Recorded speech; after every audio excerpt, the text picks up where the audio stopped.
Thank you so much. It's really an honor to be here, particularly as it's starting to be spring. It's just absolutely beautiful. I appreciate the invitation. I've learned a lot already, and I really look forward to learning more as the day goes through.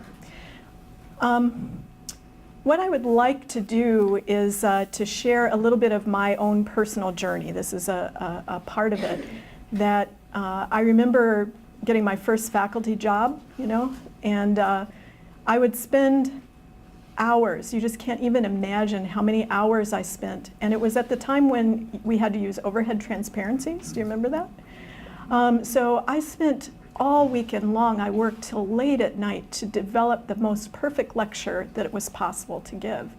And then I would give my exams, and students didn't do well at all. They'd make like 40s and 50s on my exam. And I couldn't figure it out. I had told them all this cool stuff, and all I was doing was asking them to apply that in this new situation. I was just asking them to, create an experiment in that. And they would tell me, Robin, your exams are not fair. And it just stung right to the core, because I think of myself as a very fair person. It took me a long time, including getting the lowest 10 percentile. I was in the lowest 10 percentile of student evaluations at the University of Washington my first time I taught, which is not a good place to be. Even at a research university, that is not a good place to be. And so the journey started little by little of me, just like a scientist. I would go in, I'd say, first of all, I asked what's wrong with them. You know what I mean? Have you done that? It's like, just give me some better students and I'll be fine. Until finally I started to ask, what can I do? And so it's part of the journey of where I am now. Now, the way that I plan to do this, and this morning we heard a very, very good lecture, the beginnings of a lecture. So I do not think lectures are evil. I'm going to put that up to the front. I don't think that lectures are evil. I think they have a place. So I'm going to give kind of, my plan is, and you can tell me if this works for you, is to give a little tiny mini lecture. And then I'm going to let you decide, out of the 106 slides I have ready for you, where you want to go. So I'll give you a couple choices, and however I can be most helpful to you as you're embarking or continuing the journey you have to take these wonderful students that you have and really help them be the best they can be. I really like that. So let's start with what is learning after all? We're talking about it. So how do you know when you know something? And even more important, how do you know when your students know something, right? How do you know that? Well, what is learning? Well, there are at least a couple of ways to look at learning. There's a psychology way, and I was really impressed by this when I looked this up. I looked at what a psychological definition of learning is, and it turns out it's ideas or information that someone can, look at that, use after a significant period of disuse. Most of the stuff I was teaching my students, they couldn't even do on the next exam, much less the next year. So they weren't learning in my class. The second is be able to apply that to a new problem. Okay, so that's when you really have learned something from a psychologist's point of view. Now, from a biologist's point of view, I had been teaching, I was like a tenured professor by the time I knew this. I'm embarrassed to say this, a biology professor. And I went to a meeting and heard Eric Kandel speak, who's a famous neuroscientist. And it was only then that I realized that when you learn something, your brain is different. And your Professor Zull here, is it James Zull, wrote this beautiful book called The Art of Changing the Brain that also reinforced that. It is hard to learn. You've got to turn on genes. You've got to make new proteins. You've got to grow new connections. So if your students have learned something, when they walk out of that classroom or at the end of the semester, their brains will be different, and they'll have neural connections that they will be able to use in all the various places they go in the future. So here's your first assignment. It's coming up. Are you ready? And here's how this is going to go. I'm going to give you an assignment, and then you will hear a chime when you have 1 minute left, and then we'll call time and we'll get you to report out, kind of similar to how we did it this morning. Is that okay? So, after 4 years of college, what should a graduate of Case Western Reserve University know and be able to do? So So talk amongst your teams, make your list, and I'm going to ultimately ask you to come up with your team, you're now in teams, your top 2. It's all in the first instance. We don't want there to be situations in which there's obvious minority status to not have support. What I'm going to do is I'm going to start at the very back and get, I'm going to give you 30 seconds to get somebody be ready as a reporter. Okay, 30 seconds to give your top choice. I'm going to write that down. If somebody has already taken your top choice, go down to choice 2. If you have both choice 1 and choice 2 already there, just pass, and then we'll come back again. Okay? All right. So in the back, let's give respect to the team in the far back. Think critically. Think critically. Did any other groups have that one on there? So a few, so pretty important. Okay, one of the groups, we're just going to work our way back this way, so just shout out. One of the reporters of the next teams, add one on. Yeah, just go right ahead. Yeah, communication skills, oral and written.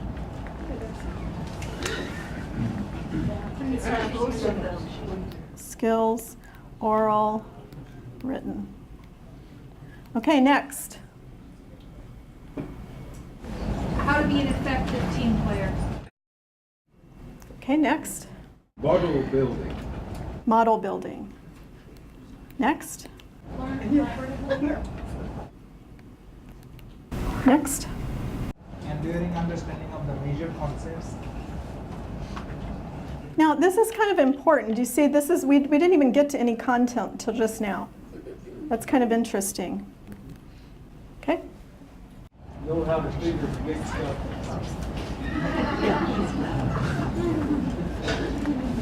Know how to figure big stuff out. Okay, up here. We had be able to read, analyze, and extract. Any ones that people really want to add? Yes, please, Sherry. Ethics. Ethics. Any others? Yes. We had push boundaries.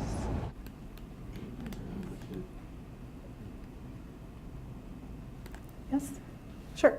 Proficient in the art of failure. Okay, they need to know how to fail. Success. Okay. Entrepreneurial spirit. Spirit. I don't know how to spell that. Okay, now I'm going to stop there and I'm going to tell you this is the very first thing I do in my class because I made a huge mistake the very first time. Okay, so here's the whole story. We talked for about 3.5 years to decide we needed a new biology course for majors that would focus on real world problems, on students working with real data, reading scientific papers, learning how to think like a scientist, all this kind of stuff. And we designed a course and it ended up, so this is the honest truth, I'm ashamed to, well, I'm just going to tell you the truth, is that all right? A group of faculty, it was a large group of faculty that decided we needed, based on learning outcomes, we needed a special course for our majors versus non-majors because we had different learning outcomes for those two populations. So that was a big deal. Another 1.5 years went by and another group of faculty designed this class, beautiful design, just really amazing design.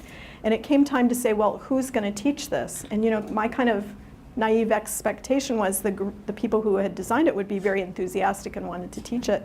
But everyone said, not me, not me. And I just wasn't willing to wait another 3 years. So I ended up teaching it myself and built a team. We now have about 10 or 15 faculty who are teaching in this course. And I walked in the door, and it was a small class the very first time, 45 students, and I just started teaching. They were not ready for it at all. And so one big take-home message is that if you're lucky, your students may be ready for it, but my students were not ready for it. They were unhappy. They thought, maybe I heard this morning, they thought I wasn't doing my job, that what they were expecting is a lecture.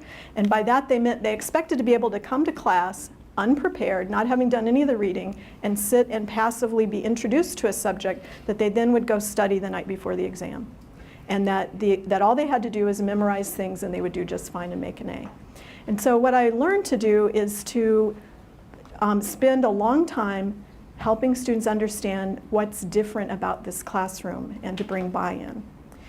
Now, you have a choice at this point. Would you like to know a little bit, well, actually, would you like to know what my students say to this question?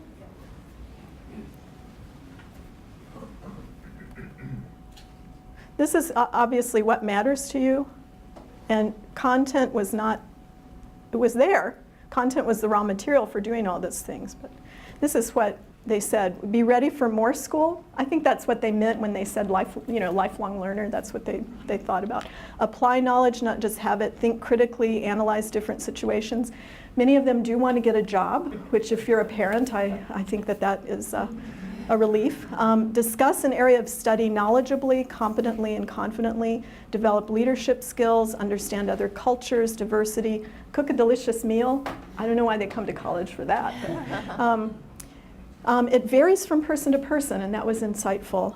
Manage time well, be able to write well, be experienced with research in a lab setting, understand scientific writing. They have the same goals we do. That's important. They have the same goals we do.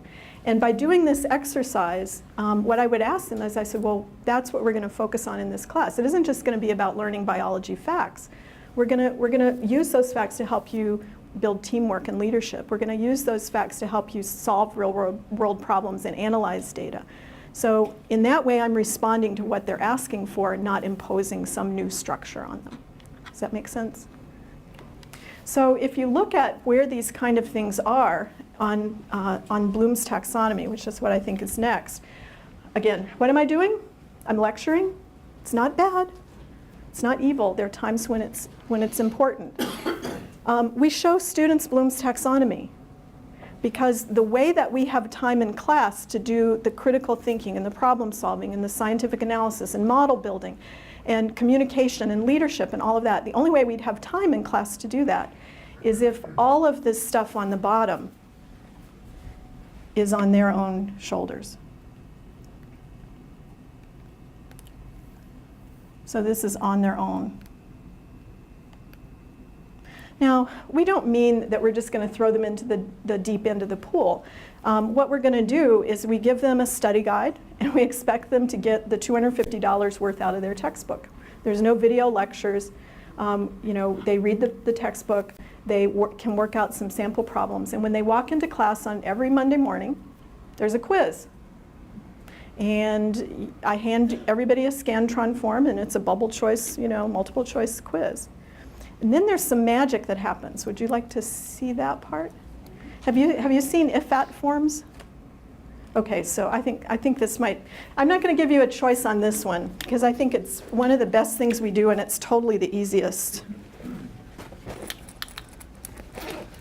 Sorry. Okay, so what I'm going to do is I'm going to put up a sample question that we would do in class, and you have to pretend that you had just had the same questions individually. And what I want you to do is there's a little form here, and we're going to have you work in groups of, let's have you work in groups of 3 or 4, depending on how your table is, and we'll have somebody pass these out. So I will put up a question, and then I want you each to kind of think of your answer, and then discuss it in your little mini team. We call them pods. So let's say we have teams of 9 that work. Your team is 9 people, but you have a pod of 3, so you're working in your pods. And when your pod comes to a consensus, what you do is you scratch off whichever of these, A, B, or C, or D, that you think is right. And if you are correct, you'll see a little star underneath. Okay? And this is kind of cool. It's like a clicker that doesn't need electricity, and that it also lets every team work at their own pace. So we'll have these passed out. And yeah, each group gets 2 or 3 or however many. I have more up here. Okay, so we use Bloom's taxonomy to really organize our class the way we think of it. And so on Monday mornings you would come in and you would be doing kind of low-level Bloom's. Do you know what the words mean? Can you use them in a sentence? That kind of stuff. And then what we typically would do in class is push that a little further. But I'm going to have you use the if-at forms. So one good way of designing activities, and that's often, people say, well, Robin, how the heck did you design these activities? It must have taken you so long to do it. Well, remember those lectures that I made? That's what I started with. And all I did was I tried to find the most important thing, and before I would give them all the punchlines. Do you know what I mean? I would, instead of making them work for it and construct it themselves, I would just tell them. And so most of the activities are simply turned around lectures where I leave out the punchline and make them tell me the punchline. It's really simple. And a good one are figures from the textbook. So here's your first, how many of you in here know some chemistry? Even just a little? Okay, go ahead and stand up. You chemists, stand up. You don't have to be an expert. Honest, this is really, really easy. This is like Chemistry 101. Come on, stand up. I saw your hand. Stand up. Your hand too, Stephen, stand up. Okay, here's the other thing. You say, how the heck I'm just one person, how am I going to get around? You deputize people.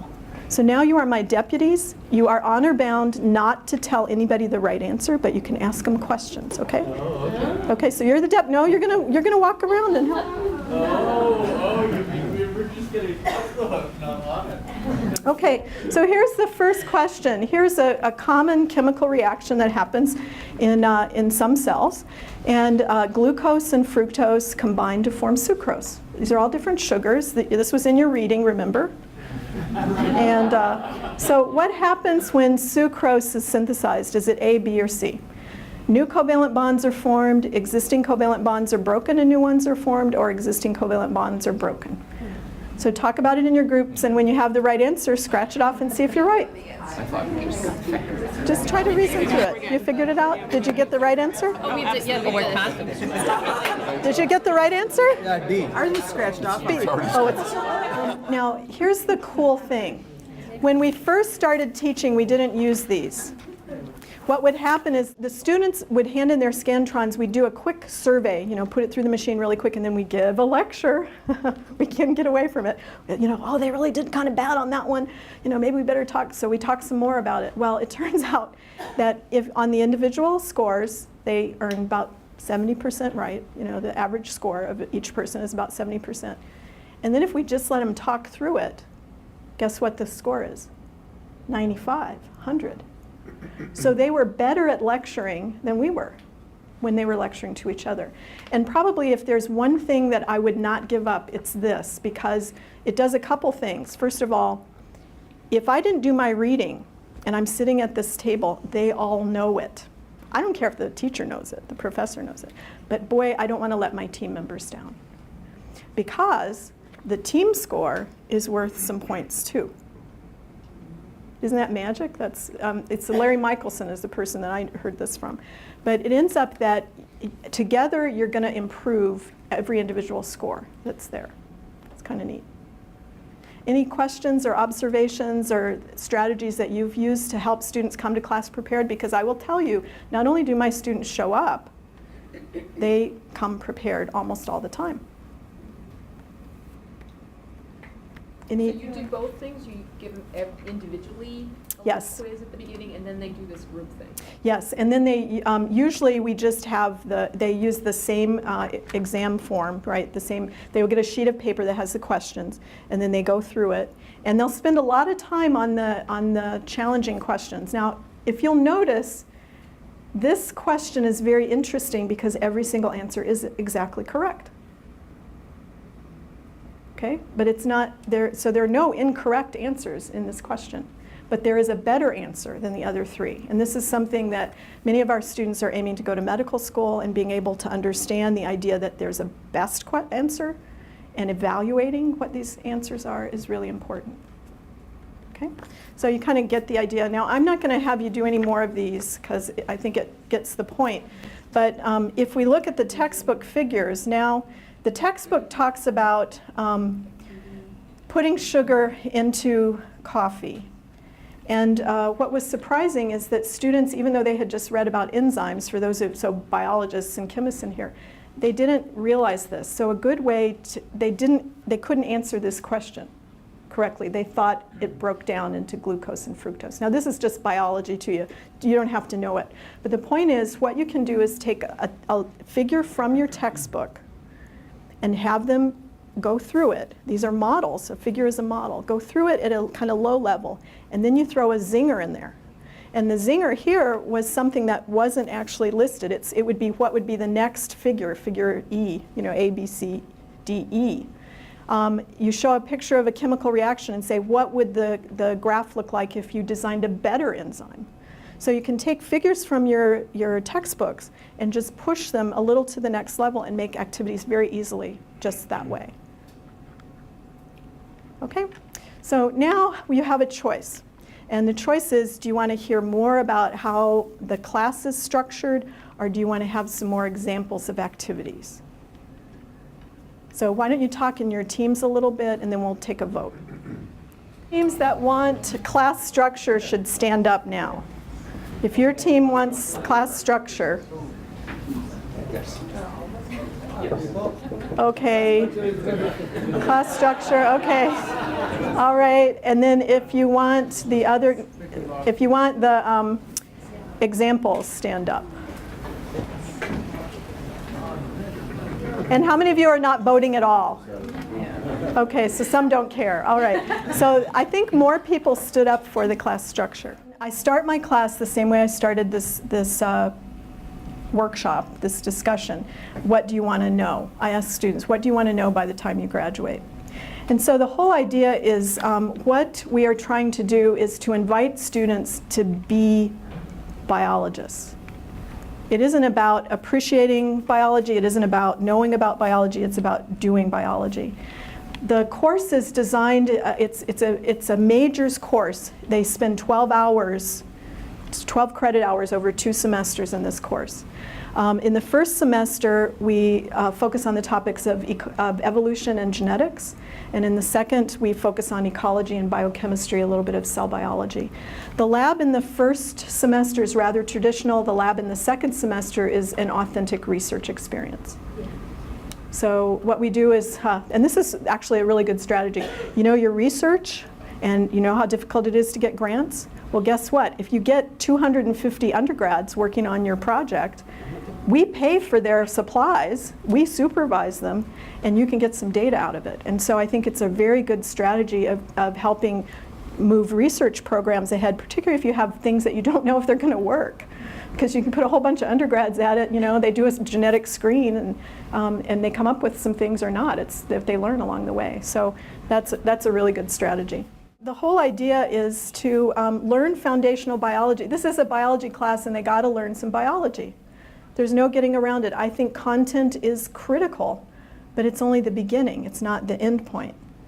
And so here's, again, this is, I'm telling you what this is the lecture I give to my students the very first day of class. So here's a passage that I want you to read about. It is very important that you learn about traxylene. Traxylene is a new form of zyantur. It is montelled in serostana. The serostanians gristolate large amounts of FeVon and then bracter it to quasal traxylene. Traxylene may well be one of our most leucized sneeze louse in the future because of our zyantur lessage. I always get that one. Yeah. Now, we can answer, what is traxylene? Tell me what traxylene is. Exactly. Perfect. Excellent. Where is it montelled? Okay. You're getting the point, right? The point is you can know a lot of stuff and not really understand it, not be able to use it, not be able to apply it. You can spit it back. And that's not what this class is about. It's about really understanding something and not just multiple choicing it. So we have these learning outcomes, and what I think I'll talk about this a little bit and then I'll show you, I'll move to kind of something toward the end. So on your own time, you're going to be learning at the low levels of Bloom's taxonomy. Remember we talked about that. And you're going to do that by reading the text, and we have self-tests for you to do and the quizzes. And then what we're going to do, all these skills here, we're going to practice in class. We're going to use the activities we do in class, the exams. You're going to be taking take-home exams that are going to take you a week long to work on. And so everything that we do in Concept Lab is going to come back and you'll have to practice it and demonstrate that you can do it in the exam.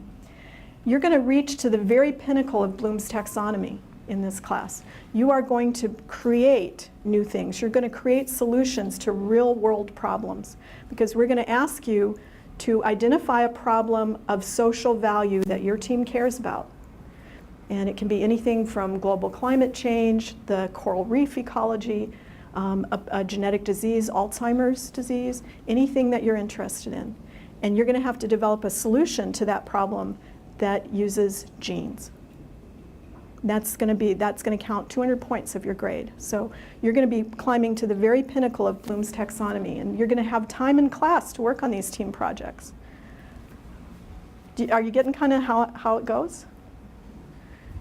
Now, luckily, by now they all know this is coming.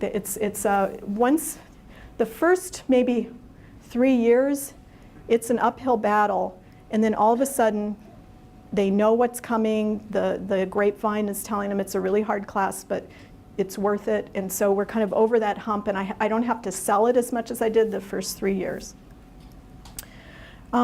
We cover as much material. We talked about that. We talked about that. So we ask students to do this. Now, you're learning to be a biologist in this class. So how is it different than learning to appreciate biology? So how is learning about something different than learning to do something? And they'll answer, well, it's like if you just learn about a bicycle but you never learn to ride a bicycle, and they answer questions like that. It's like appreciating music versus playing music. Again, this is getting buy-in in class. And I tell them that what I am is their coach. And so how is being a coach different from being a teacher?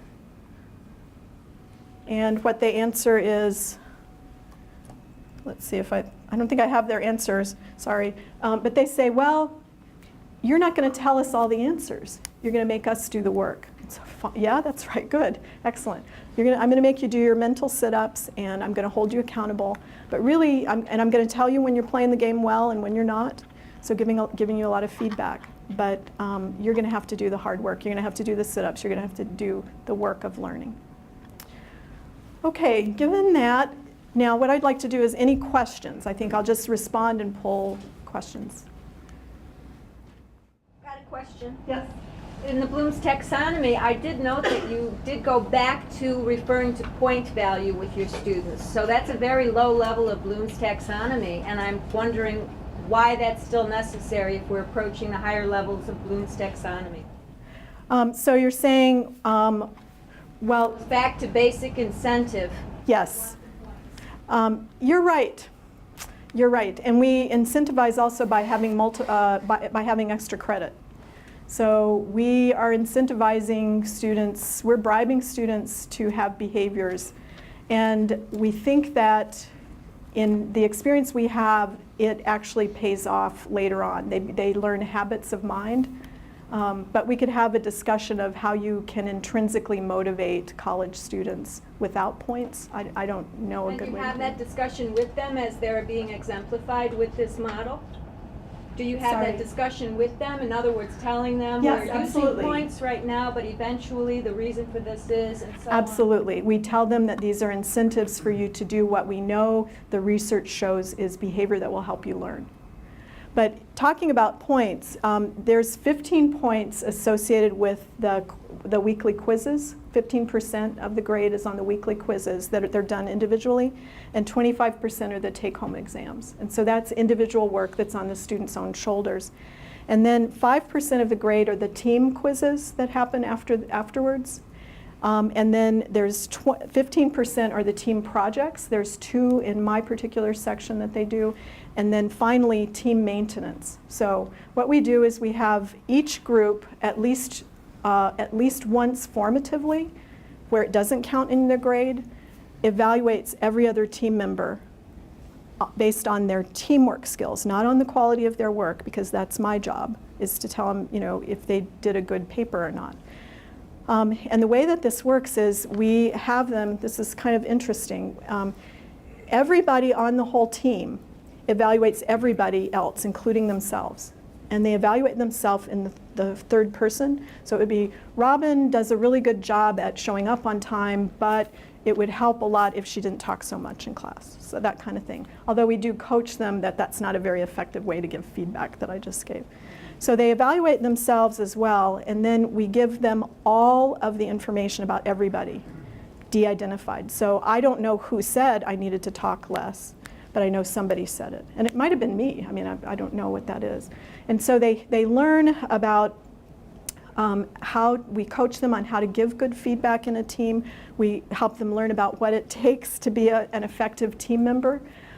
We help them evaluate how their team is working as a whole and make a plan ahead. Because during class, after that first formative assessment, we have them all come back together and they make an action plan of how to help their team as a whole work better. And each individual asks for help. In my case, I might ask for help. You know, it's really hard for me to sit and not talk with you. So can we make a sign that somehow when you think I'm overstepping my bounds, you can let me know, you know, just wiggle your ears or something, and I'll try to settle down and be more quiet. And so we're really helping students develop a sensitivity and skills in teamwork. Now, it took us a long time because I'm a biologist, and like, you know, I don't know if, I used to say, why don't those English people over there in that English department teach these kids how to write? Because I didn't think it was my job, but they can't teach them how to write like a scientist, right? And the same thing with teamwork skills. I think that it's something that we need to help them learn. What are the values of the discipline and how to be effective as a team member in that particular discipline. And so I've kind of got over the idea that the only thing that I need to do is to deliver content. I'm a life coach for them, kind of, you know what I mean? So the team part is one that I'm interested in. So you have 2 semesters. How many different teams do they participate in? When I did this a number of years ago for that, it was actually trying to work out the teams. And I actually, if you put teams together who learn very differently, you spend a lot of time getting them so they can work together, so they can understand each other, which is a great skill subsequently, but if you've got a limited amount of time in one semester, you spend all your time working out that and you don't actually get to the next part of that. Yep. And so there are a lot of questions that Yes. I appreciate that. We set up the teams before the first class. And what we do is we send out a very long survey that we have students fill out. I know a lot of information about the students through the university. So I know their gender, I know whether they're international students, so I know a lot about them. I know their ethnicity. They ask a critical question on the survey that I use, and it asks them to select an adjective that describes one of their strengths. And so, and the adjectives are kind of grouped in what I would call administrative types. I'm driven, I'm outcomes focused, I'm oriented in this way. People skills, I'm friendly, I get along well with people. Creativity, that most people in science don't identify themselves as creative. So they don't say, well, I'm creative, I'm artistic. And then the last one is what I call kind of a jack of all trades. I'm really good at this particular thing, or I'm very flexible. And we make the groups trying to maximize diversity, but not have a group that has more than 2 administrator types. And interestingly, we have some evidence, some preliminary evidence that people's ideas about who they are doesn't actually play out in their work in the team. But through doing this and having them in the teams, and they know the teams are stable, that they're stuck with each other for the whole semester, we don't have problems. I just will say that. The teams perform very well. I would say maybe our groups are more homogeneous in terms of they are all biology majors who are very high ability students and who are planning to go to medical school, almost all of them. And so they have that commonality. It's not like you have a person who's forced to be in this class and doesn't want to be here. And so for that, I think this works very well. Other questions? Yes. 126, but our sections are moving to be larger, 171, starting next fall. That's actually what I wanted to ask you about, just the logistics. I have over 200 students Yep. already signed up for the fall. And if I'm going to make groups of 10 and have them do take-home exams, and I have to Okay, grade. so here's the, thank you very much. Take-home exams. It takes maybe, at least for us, it took about 5 years, okay, to get to the point that we are now, that we now have essentially a handbook that we hand students that have all the activities and the prompts that we used to just have online, you know, on the screen. That means that almost every day I walk in, it's not about me. I walk in and I know that this is a question I'm going to ask students. They're going to work in groups and debrief. So there's kind of a pattern that happens. So I don't have any preparation to do anymore. It's not, you know, it's not like writing the best lecture and making sure the colors are all right. I write new exam questions. I write some new examples. And the cool thing is the exam question from the previous semester becomes the new activity for this semester. So I'm not doing extra work. But I don't do less work necessarily because of the feedback that I give individual students on the take-home exams. So we recruit all of the TAs who are teaching in the laboratory to help with the grading so that we can turn the exams around quickly and get them back within, hopefully within 3 to 5 days. And so they know about that.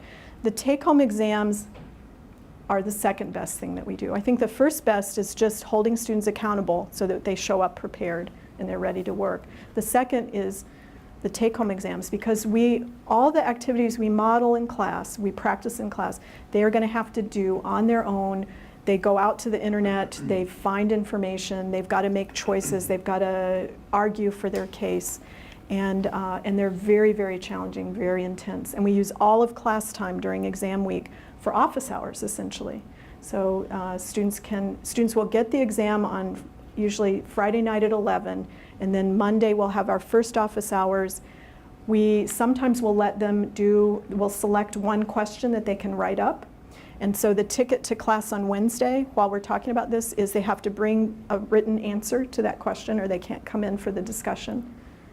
And it's where they really learn in an intense, focused way to do all of those things we've been practicing. We give them real data from the most recent scientific papers that we can find. We force them to choose a gene out of a microarray that they think would be the most diagnostic and argue why.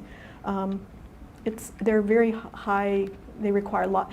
Last semester, my favorite, we gave them the paper about bias against women that came out of Yale University. Have you heard about this in science? What they did is they sent out the same resume with John, I think it was John and Jennifer. So the same resume, John versus Jennifer. And if the resume had John on it, the professor was more likely to hire them at a higher salary and mentor them than if it was Jennifer. And so we gave them that paper and we had them look at the data, interpret it. They had to take a bias test, for example. There's a female bias test. So we have them do some things like that relate a bit to ethics and the practice of science. But I love our take-home exams, and students learn a lot. What about your classroom? Do you have like a big room with 12 tables of 10 people each? Yeah, so that's the cool thing. You think, okay, holy cow, 126 people. It only matters that it's 126 on take-home exam grading. Because on most days, I'm coming and giving the love to the group. Do you see? You know, you all are feeling me here. And so I only have to interact with 14 groups. So it's kind of like working with 14 students. Do you see what I mean? So that's the value. Take-home exams, do you allow them to use each other as a resource? They cannot use each other, but who was talking today that it was completely open? Was it? He let them talk to each other. I'm forgetting who did that. It was completely open. You don't let them talk to each other? Are you sure they don't? Well, you know, this is an important thing. We definitely screen for cheating. We don't have any evidence that it's any worse than in an in-class exam.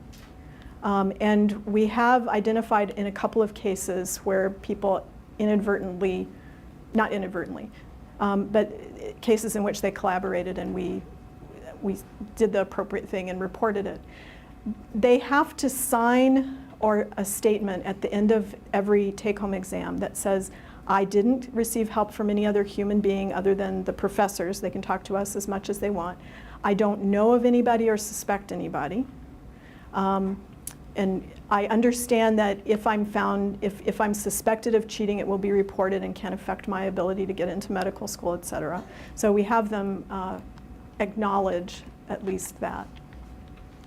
Yeah, again, I don't have any evidence that it's any worse than it would be in class, and some evidence that it's actually better. Here's our beautiful new building. Just last year, 17,500 students took classes in that building in an active learning environment. 11,000 of them were lower classmen, freshmen, sophomores. 225 faculty, different faculty taught in the active learning rooms in that space. It's a lovely space that has lots of beautiful artwork, space to work outside of class. And this is the same picture you saw earlier. This is what the class looks like. We use all different kinds of things. What they're working on right now is building a table using sticky notes so that we use a lot of manipulables. My colleague likes to use computer simulations and animations, that kind of thing. Here's the data that, if you don't remember anything else, this is not my work, but this was research that was done at the University of Minnesota by J.D. Walker and his colleagues there who are studying the active learning classrooms. And what they did is the following experiment. You're going to really like this one. They took the same person, okay, so let's say, pretend it was me. And they said, hey, Robin, we want you're teaching 2 sections of this class this semester. So today we want you to teach one section in the active learning classroom with the round tables like you saw before. And the other section in one of the rooms in the same building that looks like how this looked when we first came in this morning. It's like a row of tables and chairs, so all facing forward. We want you to teach the same thing the same way, give the same exams, the same lectures, do everything the same. Okay? And the students didn't know which section they were going to be in. So they're randomly picked. So they weren't pre-selected. They didn't know they were going to be in an active learning room or not. And they looked at the composite ACT scores in a traditional classroom versus the active learning. And this was slightly lower in the active learning, the students who were in the active learning class in this regard. So then they predicted, based on past performance, based on the ACT and that student's GPA, based on past courses that I had taught. This wasn't my class, but it was Sahoya Kotner's class. They could predict what the average grade in that class was. And what they found in the traditional classroom, it was pretty close to where it was predicted, maybe a little bit less, but not statistically significantly different. But look here. In the active learning classroom, the predicted performance was 72% grade, and they actually made 76%, almost 77%. So they were overperforming. So they completed this in 2 other classes, another biology-related class and a social sciences class. And what they're consistently finding is that the same professor teaching the same material, the same semester, the students perform above expectations in the active learning classroom. I wish I could tell you it's the smell or the color of the walls. But what it is that those spaces you're going to build are going to invite people to do different things. And when they videotaped these professors, what they found is that students were talking to each other more, and students were talking to the professor more. And that's probably the reason. We don't know for sure, but that's probably the reason. There were different behaviors going on. They look in past classes that teacher has taught, and they correlate the ACT score and the GPA of the student to the grade they actually got in the class. And they can use that to make a prediction of what the score should be. Who benefits most from the academic classroom in terms of the types of students? The data that comes out of Bob Buechner's work in particular suggests that women and minorities, those students who aren't normally, and this is in a physics environment, so in a science environment, those individuals who are not historically prominent in that discipline appear to benefit more. And then if you do the cost-benefit analysis, look like 5% increase or less, and the cost involvement Is there any competitive other way of this? You mean of not building a different building? I mean, if you think about active learning and the whole paradigm we are talking about, and if we do the cost-benefit analysis, 5% increase, though expected, and it is a predicted value, and the actual is, if you see that difference or effect size is 5%. Yep. So for 5%. But 5% for doing nothing different. Imagine what it might be if somebody did something actually different. And that might speak to, in our class, the average grade is an A, which again is not the model that most scientists would have, is that your goal is to make a bell-shaped curve.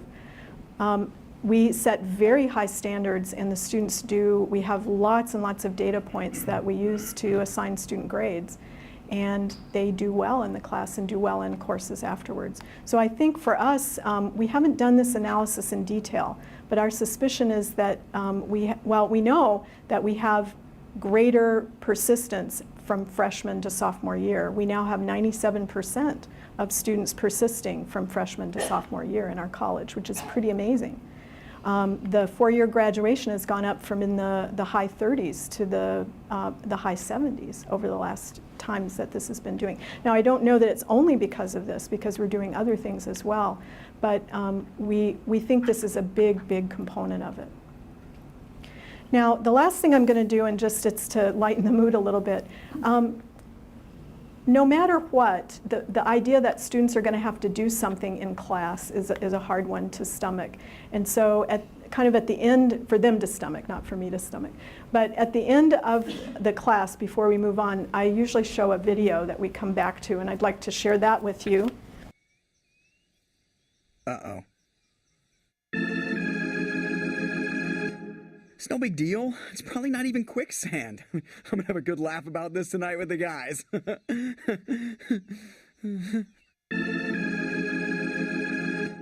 Well, this is just perfect. Stupid quicksand. Stupid jungle. I want to bite someone in the face. Mother. Ah! That stupid jungle. Are you there, God? It's me, Giraffe. Listen, if you would just give me a mulligan on this quicksand thing, I promise, no more peeing on your shorter creatures. What, did you get a deal?